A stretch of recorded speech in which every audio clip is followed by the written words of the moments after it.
Hello' মোৰ মৰমৰ ভাইটি ভণ্টিসকল সকলোকে অসমীয়া ডিজিটেল ইউটিউব চেনেললৈ স্বাগতম জনাইছোঁ। আজি আমি এইটো ভিডিঅ'ত অনুশীলনী 1.4 টো আলোচনা কৰিম। কিন্তু আমি অনুশীলনী 1.4 টো আলোচনা কৰাৰ আগতে আমি যদি উপপাদ্য যিকেইটা 1.6 আৰু 1.7 উপপাদ্য দি আছে সেইকেইটা আমি আলোচনা কৰি ল'ম। কাৰণ এই উপপাদ্যকেইটা আলোচনা কৰি ল'লে মানে আমি 1.4 কুৱেশ্যন কেইটা কৰিবলৈ একেবাৰে সহজ হ'ব। বুজি পাইছানে? আহা আজি আমি ভিডিঅ'টো আৰম্ভ কৰোঁ। আমাৰ উপপাদ্য 1.6 টো কি দিছে? ধৰা x = p/q এটা পৰিমেয় সংখ্যা বুলি কৈছে। x এটা কি হয়? পৰিমেয় সংখ্যা বুলি কৈছে, য'ত n m অবিয়োগাত্মক সংখ্যাৰ ক্ষেত্ৰত q হৰটো মৌলিক উৎপাদীকৰণ 2n আৰু 5m আহি তেন্তে x ৰ এটা সাৱধি দশমিক বিস্তৃতি আছে বুলি কৈছে। কি বুলি কৈছে? x এটা কি হয়? পৰিমেয় সংখ্যা p/q বুলি কৈছে।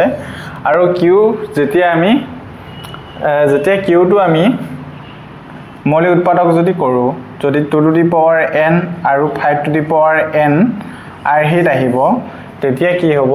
তেতিয়া তাৰ দশমিকৰ বিস্তৃতি কি হ'ব বুলি কৈছে? পৰিসমাপ্ত হ'ব বুলি কৈছে, য'ত n আৰু m এই সংখ্যা দুটা কি হ'ব? অবিয়োগাত্মক। মানে কি হয়? এটা বিয়োগ নাথাকিব, মানে যোগাত্মক হ'ব লাগিব। কথাটো বুজি পাইছানে? বুজি পালানে? এইটো যেতিয়া আমাৰ পৰিমেয় সংখ্যা এটা থাকিব আৰু পৰিমেয় সংখ্যাৰ q টো যদি আমি মৌলিক উৎপাদক কৰোঁ আৰু মৌলিক উৎপাদক কৰোঁতে যদি আমাৰ উৎপাদক কেইটা কি আহে? 2 আৰু 5 আহে, আৰু পাৱাৰ কেইটা যদি কি হয়? অবিয়োগাত্মক হয়, তেতিয়া কি হ'ব? ইয়াৰ দশমিকৰ বিস্তৃতি কি হ'ব? পৰিসমাপ্ত হ'ব। আৰু যেতিয়া আমি qৰ মৌলিক উৎপাদক কৰোঁতে কি হ'ব? 2n আৰু 5n আৰ্হিত নাথাকিব বা আমি নেপাম, তেতিয়া কি হ'ব? ই অপৰিসমাপ্ত বা নিৰৱধি বা পৌনঃপুনিক হ'ব দশমিকৰ বিস্তৃতি। এইটোৱে বুজি পালানে? 1.6 টো এইটো আৰু 1.7 টো কি হয়? যেতিয়া আমি 1.7 টো এইটোৱে যে 2n আৰু 5m আৰ্হিত আমি q টো যদি আমি মৌলিক উৎপাদক কৰোঁতে যদি 2n আৰু 5n আৰ্হিত যদি নাপাওঁ, তেতিয়া কি হ'ব? ইয়াৰ দশমিকৰ বিস্তৃতি অপৰিসমাপ্ত বা নিৰৱধি বা পৌনঃপুনিক। আশা কৰোঁ বুজি পালা। এতিয়া আমি অনুশীলনী 1.4 কুৱেশ্যন কেইটা কৰোঁ আহা। এতিয়া আমি অনুশীলনী 1.4 কুৱেশ্যন বিলাক কৰোঁ আহা। আমাক 1 নম্বৰ কুৱেশ্যনটো কি দিছে?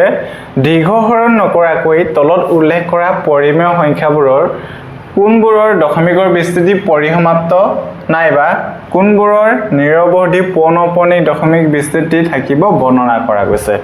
কোনবিলাকৰ দশমিকৰ বিস্তৃতি পৰিসমাপ্ত আৰু কোনবিলাক অপৰিসমাপ্ত তাক কি কৰিব লাগে?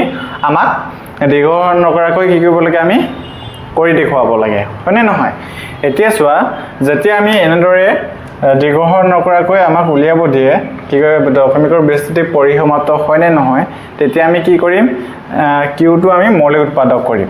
আৰু q টো যেতিয়া আমি উপপাদ্য 1.6 ত পাইছিলোঁ যে 2n আৰু 5m আৰ্হিত আহিব, তেতিয়া ইয়াৰ দশমিকৰ বিস্তৃতি কি হ'ব? পৰিসমাপ্ত হ'ব। আৰু 2n আৰু 5m আৰ্হিত নাহিলে মানে কি হ'ব? এইটো অপৰিসমাপ্ত হ'ব, হয়নে নহয়? এতিয়া আমি 1 নম্বৰ কুৱেশ্যনটোৰ যিটো q আছে, q টো আমি কি কৰিছোঁ? মৌলিক উৎপাদক কৰি চাওঁ আহা।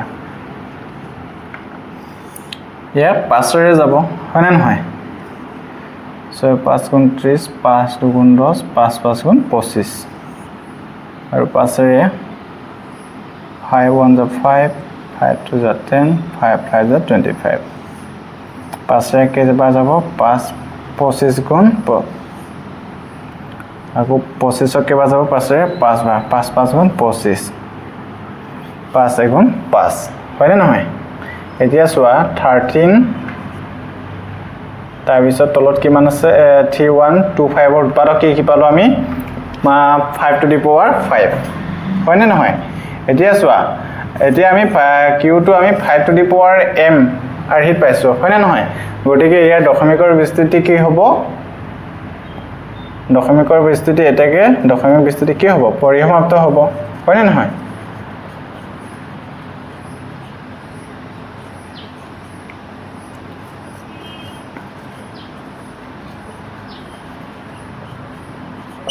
পৰিসমাপ্ত। এতিয়া আমি 2 নম্বৰ কুৱেশ্যনটো কৰি চাওঁ। এতিয়া 8ৰ মৌলিক উৎপাদক কৰিম। 4 2 দুগুণ 4 হয় না নহয় কিমান পাইছো 17/2 কিউব এতিয়া এটো আমি 2n আৰহিত পাইছো গতিকে এটো কি হ'ব এটাকে দশমিক বিস্তৃতি কি হ'ব পৰিসমাপ্ত হ'ব হয় না নহয়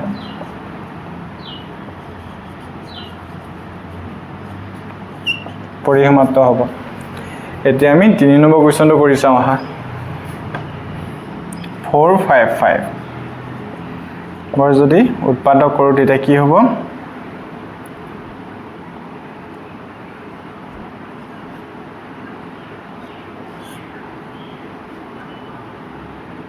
আতেও একাউন্ট ইয়াৰ উৎপাদক এটা কি পাম আমি 455 ৰ 5 into 7 into 13 হয় না নহয় আৰু 64 ক যদি আমি উৎপাদক কৰো তেতিয়া কি হৈ যাব 2 ৰে কেবা যাব 32 2 ৰে কেবা যাব 16 8 দুগুণ 16 2 4 8 2 দুগুণ কিমান হ'ব 4 হ'ব হয়নে এটো কিমান আহিব 2 to the power 6 এতিয়া চোৱা আমি q2 2 to the power n আৰু 5 to the power n আহি পাইছনে ইয়াত 5 টো আছে আৰু অন্য উৎপাদক কি আছে 7 আৰু 13 আছে গটিকে 2 to the power n আৰু 5 to the power n m আহি পোৱা নাই গটিকে কি হ'ব এটো দশমিকৰ বিস্তৃতি কি হ'ব ইয়াৰ অপৰিসমাপ্ত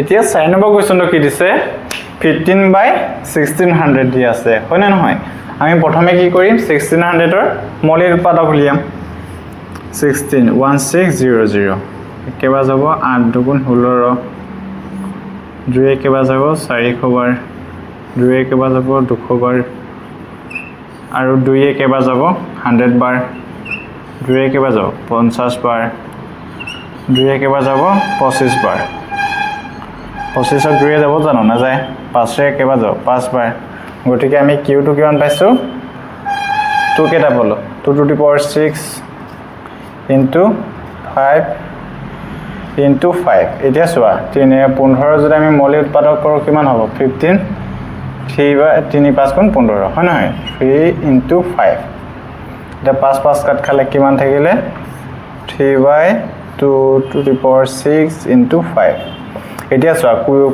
q2 2 to the power n আৰু 5 to the power m আহি আহিছে নে আহিছে হয় না নহয় 2 to the power 6 into 5 আহিছে গটিকে ইয়াৰ দশমিকৰ বিস্তৃতি কি হ'ব পৰিসমাপ্ত হয় না নহয় পৰিসমাপ্ত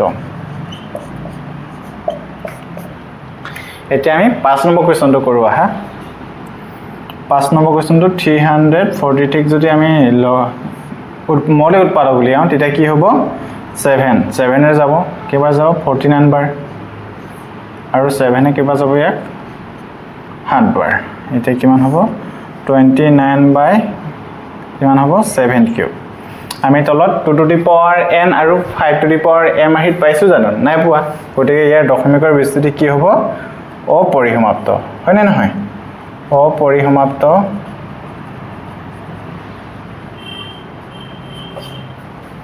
বা নিৰৱধি পৌনঃপুনিক হয় না নিৰৱধি পৌনঃপুনিক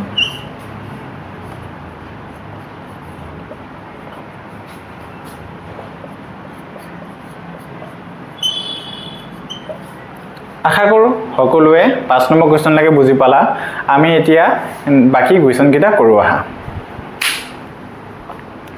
এতিয়া আমাক 6 নম্বৰ কোৱেশ্চনটো কি দিছে 23/2 কিউব into 5 স্কয়াৰ আছে একেবাৰে সহজ হয় এটো মৌলিক উৎপাদক উলিয়াই থৈ দিয়া আছে হয় না নহয় এতিয়া তলটো 2 to the power n আৰু 5 to the power m আৰহিত আছে নে নাই গটিকে ইয়াৰ দশমিকৰ বিস্তৃতি কি হ'ব পৰিসমাপ্ত হ'ব পৰিসমাপ্ত হয় না নহয় এতিয়া 129 ইয়াৰ তলৰটো আমাক মৌলিক উৎপাদক উলিয়াই থৈ দিয়া আছে হয় না নহয় আমি 129 ৰ মৌলিক উৎপাদক উলিয়াও 129 নক যদি মৌলিক উৎপাদক কৰো তেতিয়া 3 এ যাব 43 বাৰ হয় না নহয় এতিয়া চোৱা তেনে হলে 3 into 43 আছে 43 2 square into 5 to the power 7 into 7 to the power 5 এতিয়া আমাৰ q2 2 আৰু 5 আছে হয় না নহয় কিন্তু 2n আৰু 5m আছে কিন্তু তাৰ লগত কিমান আছে 7 to the power 5 আৰু 7 টো কি আছে উৎপাদক আছে গতিকে ইয়াৰ দশমিকৰ বিস্তৃতি কি হ'ব অপৰিসমাপ্ত অপৰিসমাপ্ত হয় না নহয় অপৰিসমাপ্ত বা নিৰৱধি পৌনঃপুনিক তোমালোকে দুইটা লিখিব পাৰা এতিয়া 8 নম্বৰটো কৰি চাম আহা 8 নম্বৰটো আমি হৰু কৰি লিখিব পাৰো ইয়াক 3 ৰে কেইবাৰ যাব দুবাৰ যাব আৰু ইয়াক 3 ৰে কেইবাৰ যাব 5 বাৰ যাব হয় না নহয় তেতিয়া কিমান আহিব 2/5 হলে মানে আমি কিউটো কি পাইছো 5 পাইছো হয় না নহয় গতিকে ইয়াৰ দশমিকৰ বিস্তৃতি কি হ'ব পৰিসমাপ্ত হ'ব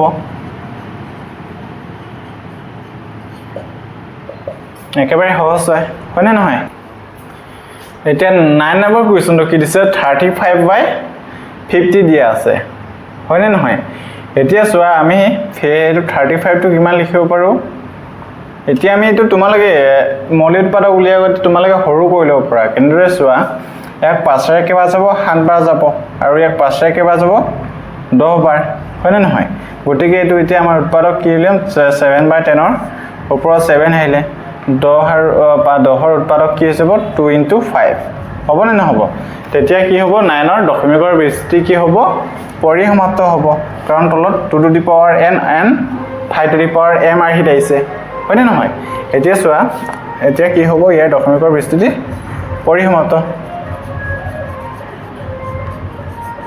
হয় না নহয় এতিয়া 10 নম্বৰ কোৱেশ্চনটো কি দিছে 77/210 আমি এটো হৰু কৰি লব পাৰো ইয়াক 7 ৰে কিবা যাব 11 বাৰ আৰু ইয়াক 7 ৰে যাব 30 বাৰ গতিকে আমি কিমান পাইছো 11/30 এতিয়া আমি 30 কি উলিয়াম মৌলিক উৎপাদক উলিয়াম 2 ৰে কিবা যাব 15 বাৰ আৰু 3 ৰে কিবা যাব 5 বাৰ যাব এটাকে 11/2 * 3 * 5 গতিকে যেহেতু এটাকে আমি কি পালো ইয়াৰ 11/2 * 3 * 5 গতিকে ইয়াত 2 আৰু 5 আছে কিন্তু ইয়াৰ লগতে আৰু এটা উৎপাদক আছে 3 গতিকে 3 টো কাৰণে ইয়াৰ কি হয় দশমিকৰ বিস্তৃতি কি হ'ব অপৰিসমাপ্ত হয় না নহয় অপৰিসমাপ্ত ওকে আশা কৰো সকলোৱে ইমানলৈকে বুজি পালা আজি পাম বুলি আশা কৰি আজি ভিডিওটো আমি ইমানতে সামৰণি মাৰিছো যদি ভিডিওটো তোমালোকে ভাল পালা তেতিয়া লাইক শেয়াৰ কমেন্ট কৰি দিবা যদি তোমালোকৰ এটা লাইক শেয়াৰ কমেন্টে আমাক আৰু কষ্ট কৰি যাবলৈ আমাক অনুপ্ৰাণিত কৰে গতিকে আজি ভিডিওটি আমি ইমানতে সামৰণি মাৰিলো